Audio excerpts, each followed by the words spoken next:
And now we have to study about a new topic, which is mole concept and molar mass.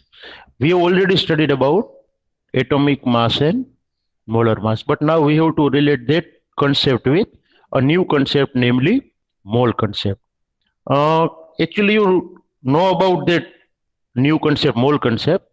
We have already discussed about number of moles, etc. in our previous topic, namely main or fundamental units. We have studied 7 fundamental units, and a fundamental unit was there, namely quantity, if you remember, है ना? आपको याद होगा वहां पर quantity नाम का एक जो है वो मेजरमेंट था, जिसको मोल में मेजर करते थे, है?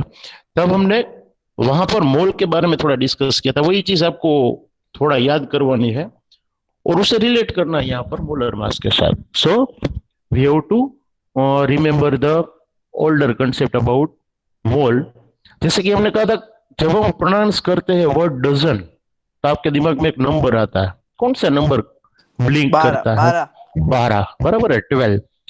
तो हम फेमिलियर है भाई, डजन का मतलब है 12। वैसे ही मैंने आपको और 2 वर्ड दिए थे, एक था स्कोर। स्कोर मतलब 20 20 मतलब होता है, बराबर। हर रोज रोजमर्रा की जिंदगी में हम शायद यूज ना करते हो इसे, बट ये भी एक ऐसा वर्ड है जो एक पर्टिकुलर वैल्यू या डिजिट जो है वो ब्लिंक करता है। थर्ड वन मैंने कहा था ग्रोस। ग्रोस मीन्स 12 डजन, ये याद रखिए, मतलब 12 into 12, 144। But when we are talking about the chemistry or discussing about the chemistry, then what happened? We are dealing with the minute particles, which are minute means very very too very small. tiny particles। हाँ, to small, बहुत छोटे particles होते हैं। इसका मतलब अगर हम एक पिंच भर के केमिकल लेते हैं कोई भी, तो भी उसमें न्यूमेरियस पार्टिकल्स जो है वो प्रेजेंट वहां पर होते हैं। तो उसे अगर हम गिनने बैठेंगे तो बड़े डिजिट्स हमारे सामने आएंगे, तो वो थोड़ा मुश्किल है हमारे लिए। It is hard to calculate और हैंडल सच लार्ज नंबर्स। तो एक यूनिट आया, एसआई यूनिट, जो आगे हमने डिस्कस किया है, और वो एसआई यूनिट है मोल। ये मोल क्या है? तो जब हम बात करें एक मोल मतलब कितनी एंटिटी, कौन सा डिजिट आपके दिमाग में आना चाहिए? जैसे डजन बोलते हैं तो 12 आता है, स्कोर बोलते हैं तो 6.022 हाँ, इंटू 10 टू द पावर 23, बराबर है, 6.022 into 10 to the 10 raised power. to power 23. हाँ, और ये वन मोल जो है वो कैसे डिफाइन किया जाता है? तो one mole is the amount of substance that contains as many particles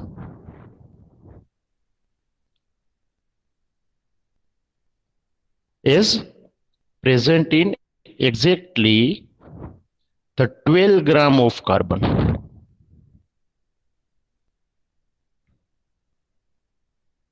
और कार्बन का भी कौन सा आइसोटोप? तो 12. C12। हाँ, C12 वाला आइसोटोप जो है वो याद रखना है, बराबर है। तो कार्बन 12 की रिस्पेक्ट में हमने पूरा का पूरा जो कैलकुलेशन है मोल कंसेप्ट का और मोलर मास का वो सीखना है। मोलर मास C12 की रिस्पेक्ट में होता है रिलेटिव टू C12, वो हमने सीखा है। तो मोल कंसेप्ट जो है वो भी डिराइव हुआ था, एवोगैड्रो नाम के साइंटिस्ट ने ये जो चीज डिफाइन की है कि वन मोल जो है उसमें इतनी एंटिटी या पार्टिकल्स होते हैं जो exactly 12 gram of C12 carbon में होते हैं। और मास स्पेक्ट्रोफोटोमीटर एक नाम मैंने लिखवाया था, अगर आपको याद है तो, मास स्पेक्ट्रोफोटोमीटर नाम का जो इंस्ट्रूमेंट है वो मेजर करता है सिंगल पार्टिकल के मास को। वो एक कोई भी चीज के सिंगल पार्टिकल के मास को भी मेजर कर सकता है। और कार्बन के 12 वाले आइसोटोप का सिंगल पार्टिकल का जो मास है वो उसने मेजर किया है 1.992648 इंटू 10 टू द पावर -23, बराबर। एक पार्टिकल का मास जो है वो। तो अगर आप एक मोल में कितने पार्टिकल है, एक मोल कार्बन में कितने पार्टिकल है वो चेक करना चाहो, मतलब 12 ग्राम कार्बन में कितने पार्टिकल्स है, वन मोल मतलब उसके मास जितना मास। तो आप 12 ग्राम को इतने ग्राम से डिवाइड करोगे। If you want to calculate number of particles present in the 12 gram carbon, तो एक एटम का मास इतना है ग्राम में, बराबर है, और 12 ग्राम यहां पर है, तो नंबर ऑफ पार्टिकल्स हमें मिलेंगे ये रेशियो से, number of particles present in 1 mole carbon. और ये जो रेशियो है वो आपको मिलेगा एक नॉन नंबर जैसा 6.022 इंटू 10⁻23, बराबर, क्योंकि -23 ऊपर जाएगा तो क्या हो जाएगा, +23 हो जाएगा। और ये जो डिजिट है वो एवोगेड्रो नाम के साइंटिस्ट ने दिया था, जो हर एक कंपाउंड के 1 मोल में इतने पार्टिकल्स आते हैं वो कैलकुलेशन से पता चलता है, और इसे कहा जाता है 1 मोल। एवोगेड्रो ने इसे डिफाइन किया था, इसलिए ये डिजिट जो है, ये जो वैल्यू है, नंबर, हाँ, उसे एवोगेड्रोस नंबर भी कहा जाता है, एवोगेड्रोस नंबर भी कहा जाता है, या एवोगेड्रोस कांस्टेंट भी कहा जाता है, बी रिमेंबर। और सिंबल मैंने आपको सिखाया था कैपिटल एन स्मॉल, वहां पर मतलब कि सबस्क्रिप्ट में आपको कैपिटल ए करना है, विच डेजिग्नेट एवोगेड्रो, बराबर है। जो एन ए है वो एवोगेड्रोस कांस्टेंट जो है वो डिफाइन करता है, मतलब N A is equal to, कोई पूछे तो 6.022 इंटू 10⁻23 आपको वहां पर लिखना है। क्लियर? ये बात हुई 1 मोल मतलब क्या है। 1 मोल में इतने पार्टिकल्स या इतने मोलिक्यूल्स या इतने आयंस, मतलब कि इतनी एंटिटीज हो सकते हैं, याद रखिए। और मोलर मास जो हम सीख रहे थे या सीखा हमने लास्ट लेक्चर में, atomic mass and molecular mass, उसमें वो मोलर मास क्या था जो हमें यहाँ पर रिलेट करना है। तो हमें लिखना है कि molar mass of molar mass is the mass of 1 mole of a substance in gram. Molar mass is mass of 1 mole of a substance in ग्राम, ये लिखना है। तो जितने ग्राम मास आपको मिलता है 1 मोल का, वो उसका क्या है, मोलर मास। या उल्टा भी बोल सकते हो, मोलर मास जितना मास लेते हो तो उसमें ऑलवेज 1 मोल पार्टिकल्स आते हैं। क्लियर? तो ये हमें आगे रिलेट करना है, सम्स भी हम पढ़ेंगे, ये याद रखना। बट ये दो चीजें दिमाग में रखकर आगे चलो, बराबर, कि मोलर मास क्या है एंड साथ में मोल्स क्या है, कैलकुलेशन के टाइम हम याद करेंगे। अब बीच में एक टॉपिक आया था, कैलकुलेशन आई थी परसेंटेज। तब मैंने आपको कहा था कोई एलिमेंट का परसेंटेज कैसे कैलकुलेट करना है वो हमें सीखना है। ऐसी एक मेथड है कि जो आपको अलग अलग एलिमेंट के परसेंटेज कैलकुलेट करना सिखाती है, जिसे हम परसेंटेज कंपोजिशन ऐसा नाम देंगे। फॉर एन एग्जांपल, अगर आपके पास वाटर मॉलिक्यूल है और कोई आपको कहेगा इसमें हाइड्रोजन के परसेंटेज कितने हैं और ऑक्सीजन के परसेंटेज कितने हैं, तो लॉजिकली, हमने मैथमेटिक्स पढ़ा है तो लॉजिकली हम ये बोलते हैं, एक्चुअली में ये सही नहीं है, बट हमारे दिमाग में पहला ख्याल क्या आता है कि टोटल एटम कितने हैं ये मॉलिक्यूल में, तो 3। कौन कौन, 2 हाइड्रोजन और एक एटम किसका है, ऑक्सीजन का, मतलब there are total 3 atoms present in the given molecule. How many hydrogens are there, तो 2, तो आप लिखोगे 2/3। और परसेंटेज हम निकलना चाहते हैं तो इंटू 100 करेंगे, मतलब आंसर आएगा 66.66%, बराबर है। हर्ष बेटा माइक ऑफ कर दो, काम नहीं है तो। ओके, 2/3 इंटू 100 करेंगे तो कितना आएगा, 66.66। और ऑक्सीजन एक है तो आप लिखोगे 1/3 परसेंटेज ऑफ ऑक्सीजन। ये गलत क्यों है वो भी मैं समझाता हूँ।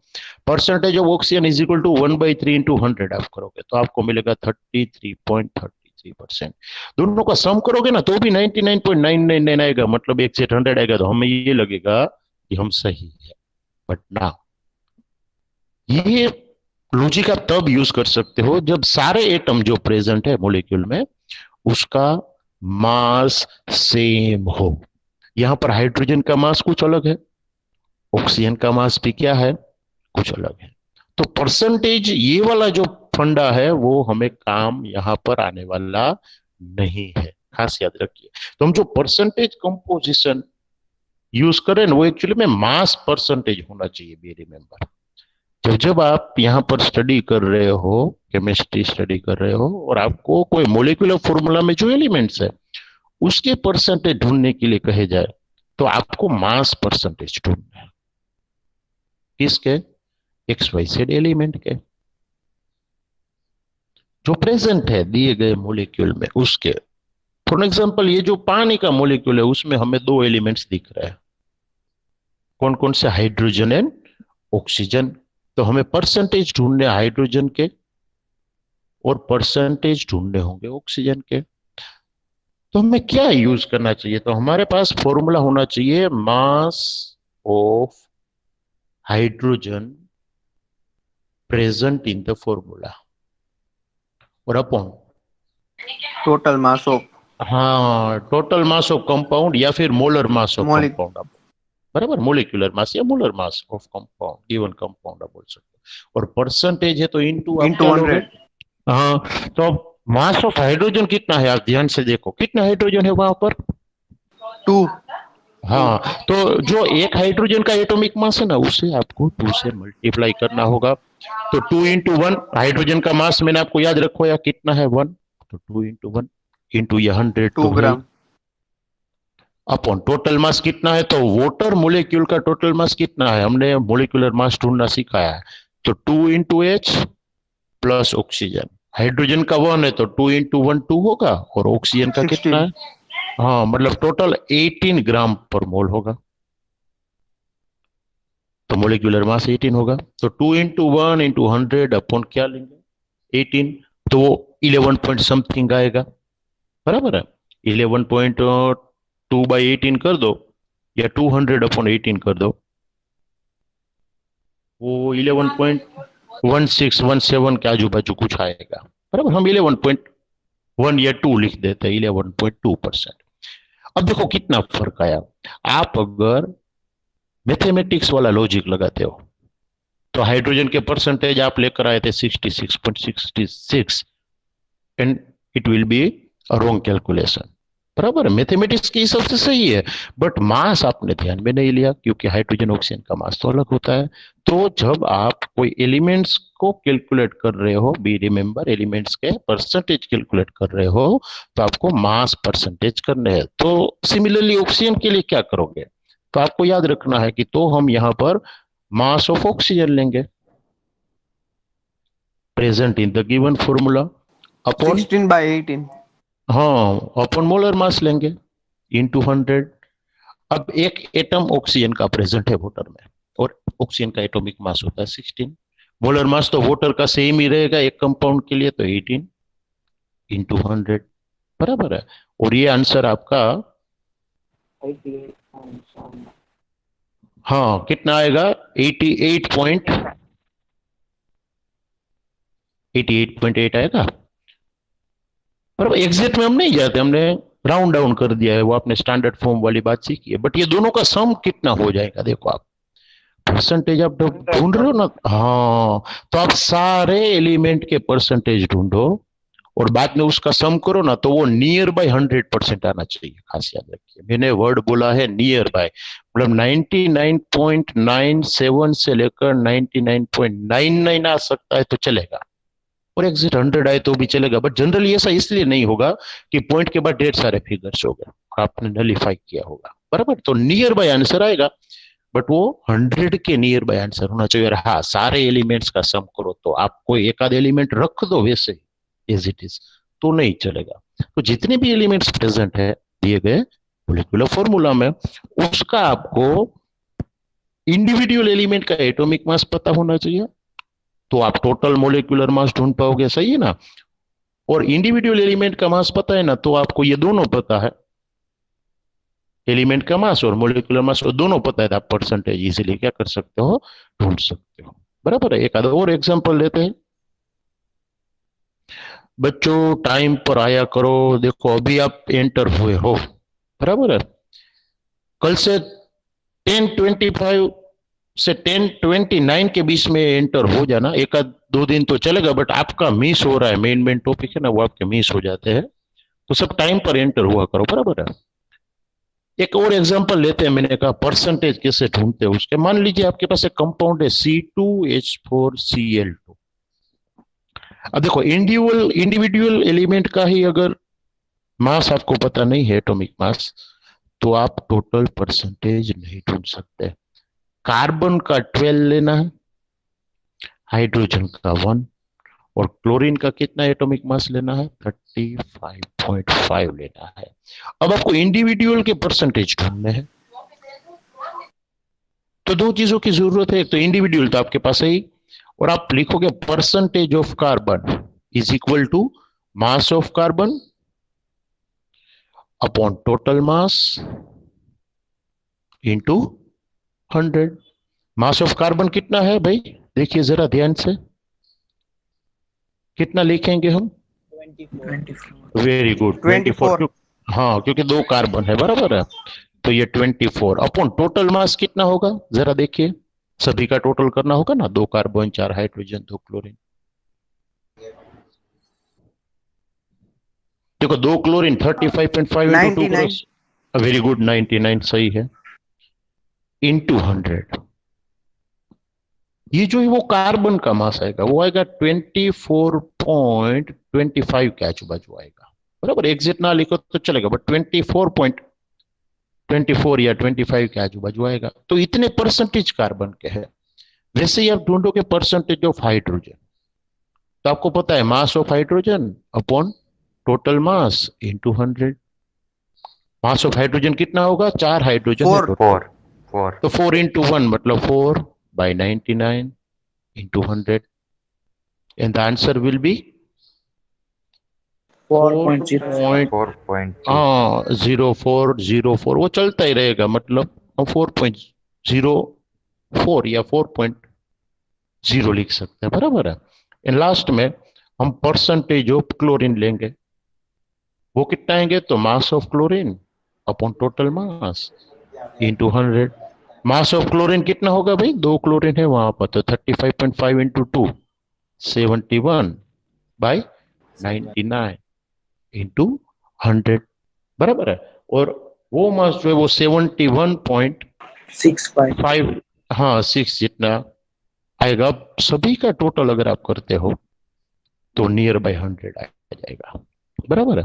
और ये 99.98 या 99.9 आए तो भी चलेगा। एग्जैक्ट वैल्यू इसलिए नहीं मिलेगी, जैसा मैंने कहा, हमने इसे राउंड डाउन किया है। पॉइंट के बाद के सारे फिगर्स ध्यान में लिए जाते नहीं, बट इस तरीके से हम कोई भी एलिमेंट जो प्रेजेंट है दिए गए कंपाउंड में, तो कितने परसेंट है, वो हम इजीली क्या कर सकते हैं, कैलकुलेट कर सकते हैं, बराबर है। ये तो बात हुई सीधी तरीके से चलने की। For an example, molecular formula पता है और आपने क्या पता लगाया, परसेंटेज।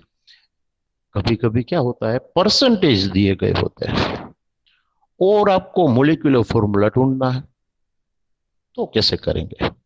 पूरी मेथड उल्टे है, बट एक शॉर्ट ट्रिक हम आपको कह देते हैं, एक टेबल बनाना सिखा देते हैं, तो आप इजीली ये कैलकुलेट कर सकते हो, बराबर है। और ये टॉपिक जो हम सीखने जा रहे हैं उसमें दो तरीके के फॉर्मूला डिराइव करना है। एक तो डिराइव करना है हमें इंपिरिकल मास या फॉर्मूला, और उसके ऊपर से हमें मिलेगा मोलेक्यूलर फॉर्मूला। अगर मोलेक्यूलर फॉर्मूला चाहिए, खास याद रखिएगा, अगर मोलेक्यूलर फॉर्मूला चाहिए तो आपको प्रोवाइड किया गया होना चाहिए मोलेक्यूलर मास। क्यों, वो अभी हम एक दो सम गिनेंगे ना, तो इजीली पता चल जाएगा। बट क्या कहा मैंने, दो तरीके के फॉर्मूला डिराइव करने हैं। कौन कौन से? एक तो है इंपेरिकल फॉर्मूला और दूसरा है मोलेक्यूलर फॉर्मूला। अब देखो मोलेक्यूलर फॉर्मूला तो आपको पता है क्या है, बट इंपेरिकल फॉर्मूला क्या है, तो वो आपको पता होना चाहिए कि इंपेरिकल फॉर्मूला जो है वो रिप्रेजेंट करता है It empirical formula represents the simplest ratio in whole number of different elements or atoms present in the compound.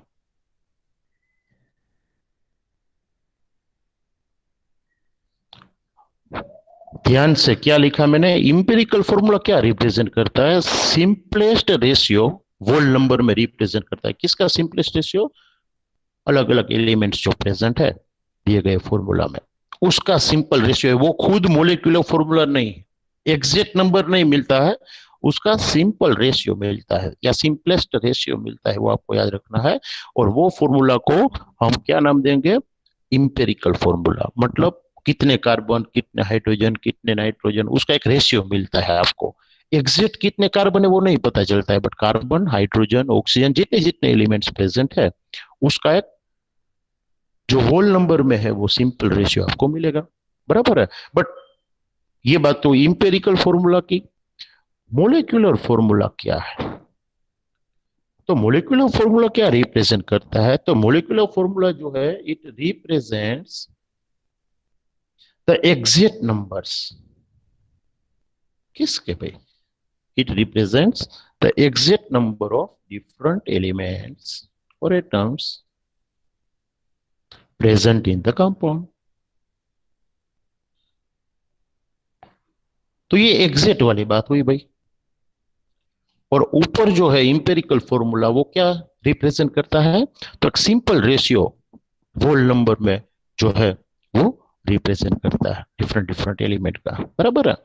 तो इंपेरिकल फॉर्मूला पहले मिलेगा, हम जो मेथड सिखाने जा रहे हैं उसके बेस पर, और मोलिकुलर फॉर्मूला भी मिलेगा। बट आपको क्या दिया हुआ होना चाहिए, खास याद रखिए, मोलिकुलर मास अगर डेटा में दिया गया है कि इतना है तो आप कैलकुलेट कर सकते हो, बराबर है, और वो पेपर में दिया जाएगा। अगर मोलिकुलर फॉर्मूला ढूंढना आपको है तो मोलिकुलर मास आपको प्रोवाइड किया जाएगा, ये याद रखिए। क्लियर। अब ये काम कहां पर आता है, हम जो इतनी सारी चीजें पढ़ रहे हैं कि भाई परसेंटेज ढूंढना भी आपने सिखाया, परसेंटेज के ऊपर से मोलिकुलर फॉर्मूला ढूंढना भी सिखाया, बट क्यों, तो उसका रीजन ये है कि मान लीजिए कि आपके पास कोई अननोन कंपाउंड आ गया। अननोन मतलब जिसे बिल्कुल आप पहचानते नहीं हो, ऐसा कोई कंपाउंड आपके पास आ गया, और वो कंपाउंड एक्चुअली में क्या है वो आपको जानना है, बराबर है। कोई अननोन कंपाउंड है तो उसे आप कहीं पर भी यूज नहीं कर सकते, वो क्या है वो आपको पता होना चाहिए। तो सबसे पहले मास स्पेक्ट्रोफोटोमीटर, याद रखिए, आगे भी मैंने ये नाम 2-3 बार आपको याद करवाया है। सबसे पहले क्या किया जाता है, मास स्पेक्ट्रोफोटोमीटर से उसका मोलिकुलर मास ढूंढा जाता है। टोटल मोलिकुलर मास कितना है, मोलिक्यूल जो सिंगल मोलिक्यूल है उसका मास कितना है। दूसरा किया जाता है एलिमेंटल एनालिसिस। एक एलिमेंटल एनालाइजर नाम का इंस्ट्रूमेंट आता है, ये सिर्फ इंफॉर्मेशन के लिए है, काम में आएगा, बराबर। हमारे पास टाइम है तो हम सीख रहे हैं, बहुत अच्छी इंफॉर्मेशन है आपके लिए। मास स्पेक्ट्रोफोटोमीटर से मोलिकुलर मास मिलेगा कि कंपाउंड के एक मोलिक्यूल का मास क्या है, खास याद रखिए। एलिमेंटल एनालिसिस से अलग अलग कौन कौन से एलिमेंट प्रेजेंट है वो पता चलता है। जैसे कि आपको दिए गए अननोन कंपाउंड में कार्बन है, हाइड्रोजन है, नाइट्रोजन है, सल्फर है, और वो कितने कितने प्रोपोर्शन में है, उसके परसेंटेज मिलते हैं कि भाई कार्बन जो है वो 12% है, हाइड्रोजन जो है वो 9% है, बराबर है। ये नाइट्रोजन जो है वो 39% है, और रिमेनिंग परसेंट जो है वो सल्फर के। ऐसे आपको परसेंटेज भी मिलते हैं जब क्या किया जाता है, एलिमेंटल एनालाइजर नाम के इंस्ट्रूमेंट में एलिमेंटल एनालिसिस किया जाता है। तो अब परसेंटेज अगर मिल जाए और आपके पास मोलिकुलर मास है, खास याद रखिए, तो आप मोलिकुलर फॉर्मूला डिराइव कर सकते हो। कैसे वो भी मैं सिखा रहा हूं आपको, बट आपके पास क्या होना चाहिए, percentage of elements and molecular mass. और वो आपको कौन देगा, तो पेपर में तो डेटा दिया होगा, बट कैसे पाया जाता है डेटा प्रैक्टिकली, तो मास स्पेक्ट्रोफोटोमीटर नाम का जो इंस्ट्रूमेंट है, उससे टोटल मास मिलता है। और एलिमेंटल एनालाइजर है, वो अलग अलग कौन से एलिमेंट कितने परसेंटेज में प्रेजेंट है वो आपको एनालाइज करके देता है। एक एग्जांपल गिनते हैं कि मान लीजिए, अब मेथड भी आपको सिखा रहा हूं क्या करना है वो। मान लीजिए आपको एक डेटा दिया है कि भाई आपको दिए गए कंपाउंड में कार्बन, दूसरा हाइड्रोजन और तीसरा ऑक्सीजन, 3 एलिमेंट्स है। खास याद रखना किस तरीके से सम पूछा जाता है कि in the given compound carbon, hydrogen और oxygen are present. 52.14% of carbon is present, while hydrogen कितना कंट्रीब्यूट करता है, तो 13.13% जितना हाइड्रोजन कंट्रीब्यूट करता है, और 34.73% जो है वो कंट्रीब्यूट करता है ऑक्सीजन। अब ये दो डेटा आपको दिए गए होंगे, और अगर पॉसिबल है तो टोटल मास भी आपको दिया गया होगा कि ये जो कंपाउंड है उसका मास है 46। कितना है? 46 है। कार्बन, हाइड्रोजन, ऑक्सीजन, 3 एलिमेंट्स है, मतलब एलिमेंट का सिंबल आपको लिखना है। अब एक टेबल प्रिपेयर करना है कौन से एलिमेंट्स है, तो 3, कार्बन, हाइड्रोजन, ऑक्सीजन, उसके परसेंटेज प्रोपोर्शन क्या है, तो वो भी आपको लिखना है। इतना आपके पास प्रिपेयर हो जाए, अब आपको प्रॉब्लम की जरूरत नहीं। इतनी चीजें अगर आपके पास है तो मोलिकुलर मास है और कौन से एलिमेंट के कितने परसेंट है वो आपको पता है, तो अब आप इजीली इंपेरिकल फॉर्मूला और मोलिकुलर फॉर्मूला ढूंढ सकते हो। कैसे? अब आपको क्या करना है, अब आपको रेशियो लेना है। किसका?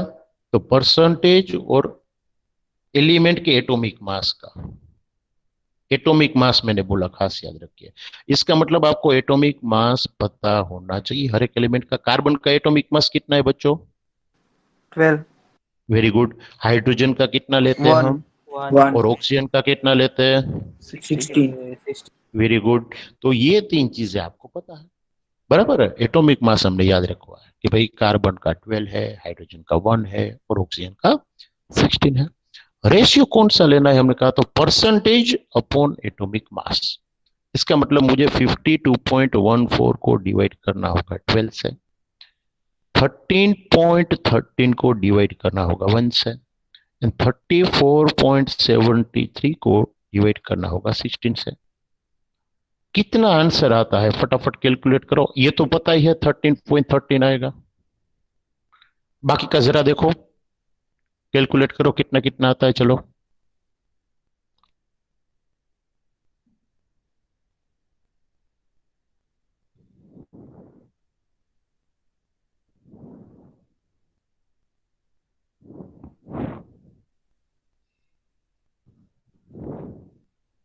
लास्ट का 2.17, लास्ट का 2.17, ऊपर का कितना है 4.3, बाद में क्या आ रहा है 4, 5, 5, 345। 3, 4, 5, ओके 5, 345। ओके हम 5 कर देते हैं, कोई दिक्कत नहीं, क्योंकि 5 ओमिट करोगे तो यहाँ पर 4 भी 5 हो जाएगा, बराबर। बट ये आपने क्या ढूंढा? परसेंटेज रेशियो ढूंढा विथ एटॉमिक मास। अब क्या करना, अब है ना, खास ध्यान रखना, अब क्या करना है, अब हमें फिर से एक रेशियो लेना है, और वो रेशियो को हम कहेंगे सिंपल रेशियो। सिंपल रेशियो क्या है, तो ये सारी वैल्यूज को खास याद रखिएगा, ये सारी वैल्यूज को, ये तीनों में जो छोटे से छोटी वैल्यू है, बी रिमेंबर, उससे डिवाइड करो। ये तीनों में सबसे छोटा कौन है भाई? 4.35, 13.13 और 2. तो 2.17 होगा ना सबसे छोटा, 2.17। तो बाई 2.17 सबको डिवाइड कर दो। तो देखो कार्बन जो है उसका आंसर क्या आएगा? 2.0 समथिंग समथिंग आएगा, बराबर है। इसका 6 पॉइंट समथिंग आएगा, और इसका एग्जैक्ट क्या आएगा? 1 आएगा। बट ये जो आंसर्स आएंगे बच्चों, वो एकदम राउंड फिगर कर सको ऐसे आंसर आएंगे। फॉर एग्जाम्पल ये 2.04 या 2.03 है ना, तो आप अप्रोक्स उसके मत क्या लिख सकते हो? एटम कितने हैं, तो 2। 6 पॉइंट 0.7 आए या 6.01 आए तो आप क्या लिख सकते हो 6। यहाँ पर 5.99 आए तो भी आप क्या लिख सकते हो 6, और ये 1 है उसे तो आप क्या लिख सकते हो 1। अब ये जो लास्ट आंसर आपको मिले ना, वो आपको सिंपलेस्ट रेशियो बताते हैं, जिसे हमने आगे कहा इंपेरिकल फॉर्मूला। माइक बंद कर दो बच्चों। ओके, इंपेरिकल फॉर्मूला जो है वो हमें मिलेगा कि भाई दिए गए कंपाउंड में कार्बन कितने हैं तो 2, C2। हाइड्रोजन कितने हैं तो 6, 6 ऑक्सीजन और 1 ऑक्सीजन 1, C2H6। और बट ध्यान रखना, ये जो रेशियो हमें मिला वो सिंपलेस्ट रेशियो होता है, और उसे हम क्या नाम देते हैं इंपेरिकल फॉर्मूला। बी रिमेंबर, वो हमें क्या मिलेगा इंपेरिकल फॉर्मूला मिलेगा। अब इंपेरिकल फॉर्मूला का मास ढूंढो, वो जो मास है ना उसे इंपेरिकल मास कहा जाता है। देखो इंपेरिकल फॉर्मूला तो मिल ही गया, अब हमें मोलिकुलर फॉर्मूला ढूंढना है। तो इंपेरिकल फॉर्मूला के ऊपर से इंपेरिकल मास आपको पता होना चाहिए। कार्बन का मास कितना होता है याद करो। 12 12 तो यहां पर 2 कार्बन है मतलब 24। 24 हाइड्रोजन एक पार्टिकल के लिए 6 हाँ, तो 6 इंटू 1 6 प्लस 1 ऑक्सीजन, तो 8 16 60 टोटल कितना होगा 46 46 46। अब इंपेरिकल मास जो है वो हुआ 46 ग्राम पर मोल। अब हमें ये ढूंढना है कि मोलिकुलर मास कितना है। तो याद रखिए अब एक formula, molecular formula is equal to empirical formula into N. क्या करना है, मोलिकुलर फॉर्मूला कितना होता है इंपेरिकल फॉर्मूला इंटू एन। ये एन क्या है, तो N number is of two, हाँ क्या बोलो नंबर ऑफ एलिमेंट्स ना, देखो वो मैं अभी सिखा रहा हूं नंबर। ये एन क्या है, एन इज इक्वल टू होगा मोलिकुलर मास अपॉन इंपेरिकल मास। अब मोलिकुलर मास आपको डेटा में दिया होगा, देखो ऊपर मैंने जो डेटा दिया ना उसमें, 46 हाँ यहाँ पर लिखा था मोलिकुलर मास 46, 2 पॉइंट वो सब है। तो 46। और इंपेरिकल मास भी आपने कितना ढूंढा, 46 तो एन इज इक्वल टू क्या आया भाई 1। 1 तो इंपेरिकल फॉर्मूला क्या मिला था C2H6O। अब एन भी क्या मिला 1। 1 से आप ये सारे डिजिट को मल्टीप्लाई करो, इट रिमेन्स सेम C2H6O। इसका मतलब ये कंपाउंड का इंपेरिकल फॉर्मूला ही उसका क्या है मोलिकुलर फॉर्मूला है।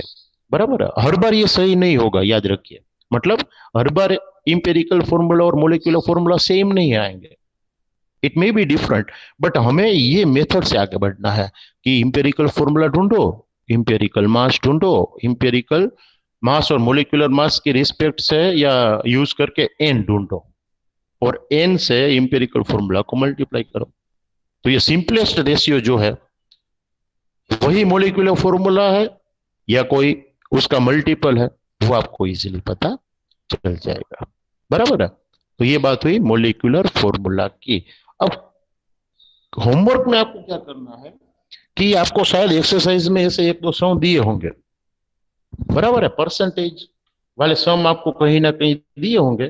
तो 1-2 सम आपको करना है भाई, परसेंटेज के ऊपर से हम कैसे कैलकुलेट करें कि मोलिकुलर फॉर्मूला क्या है। तो पहले इंपेरिकल फॉर्मूला ढूंढना और बाद में आपको ढूंढना है उसके ऊपर से मोलिकुलर फॉर्मूला। और नहीं है तो मैं आपको अपने व्हाट्सएप ग्रुप में जो है वो ऐसे 2-3 न्यूमेरिकल्स जो है वो डाल दूंगा। ये न्यूमेरिकल 4 से 5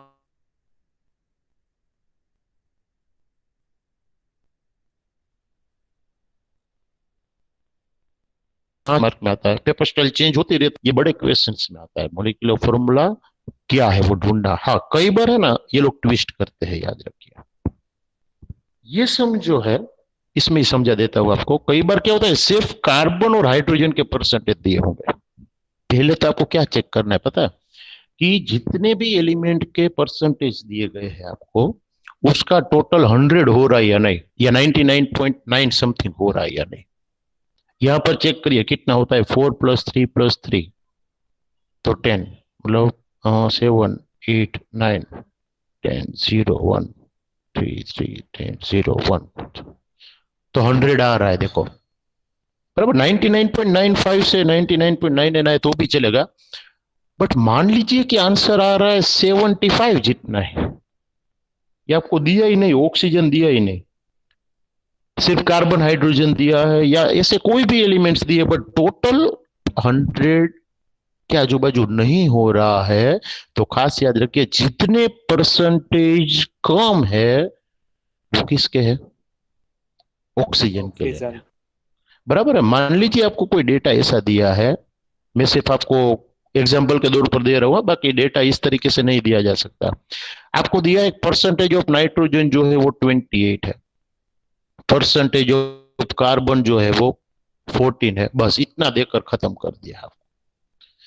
तो आपको ये पहले देखना है कि ये दोनों का सम कितना होता है। भाई ये दोनों का सम तो 42 होता है, तो बाकी का 58% किसने रोक कर रखा है। तो अगर कुछ नहीं दिया है, बी रिमेंबर, तो वो परसेंटेज जो रिमेनिंग वाले हैं वो किसके होंगे, ऑक्सीजन के। दिया है या नहीं दिया है, आपको बाकी के जो परसेंटेज है, मतलब कि रिमेनिंग परसेंटेज है, वो किसके लेने हैं, ऑक्सीजन के। और वो आप कितने ले लोगे भाई, टोटल को 100 में से माइनस करो, जो आए वो ऑक्सीजन के परसेंटेज होंगे। बराबर है। तो कई सारे सम ऐसे भी आएंगे कि जिसमें टोटल जो डेटा दिया है उसके टोटल परसेंटेज 100 नहीं हो रहे, तो जो रिमेनिंग परसेंटेज है वो ऑक्सीजन के है, वो याद रखकर आपको ऐड करना है। तो आपको सम गिनने में या कैलकुलेट करने में आसानी रहेगी, वरना आप प्रॉब्लम में आओगे और सही वाला आंसर आपको मिलेगा नहीं। क्लियर, आई बात समझ में या फिर से समझाने की जरूरत है, ये मेथड समझ में आ गई है, ना समझ में आई तो बोल सकते हो कोई। बराबर, क्या करना है आपको, जो एलिमेंट्स दिए हैं उसके परसेंटेज लिखने हैं, उसके एटॉमिक मास आपको पता होना चाहिए। बस ये पता है तो सबसे पहले आपको रेशियो लेना है, परसेंटेज रेशियो लेना है, किसके साथ, एटॉमिक मास के साथ। मतलब जिसके जितने परसेंटेज है वो परसेंटेज को उसके एटॉमिक मास से डिवाइड कर दो। जो आंसर्स मिलते हैं उसका आपको सिंपल रेशियो लेना है। खास याद रखिए, जो भी आंसर्स आपको मिलते हैं उसका सिंपल रेशियो, और सिंपल रेशियो का मतलब क्या है कि ये आंसर्स को, वो सारे आंसर्स में से जो छोटा आंसर है उससे डिवाइड करो, क्योंकि आप उसका रेशियो ले रहे हो, इन शॉर्ट हम ये कहना चाहते हैं, तो उसे हम कहेंगे सिंपल रेशियो। बराबर। और सिंपल रेशियो ऐसा आएगा कि जिसका आंसर लगभग लगभग एक फुल फिगर के अप्रोक्स आप लिख सकते हो, और वो जो एटम है वो एक दूसरे के सिंपल रेशियो में है, और वो जो फॉर्मूला मिलेगा आपको, वो फॉर्मूला को हम नाम देंगे इंपेरिकल फॉर्मूला। बराबर है। इंपेरिकल फॉर्मूला के ऊपर से आप उसका इंपेरिकल मास ढूंढ सकते हो, और दोनों मास के ऊपर से हमें मिलेगा n। और if you want to calculate the molecular formula, then we should multiply that calculated n with empirical formula and we will get the molecular formula of the given or desired compound। बराबर। तो जो compound हमारे लिए पहले बिल्कुल unknown था, उसका molecular formula हम क्या कर सकते हैं, ढूंढ सकते हैं।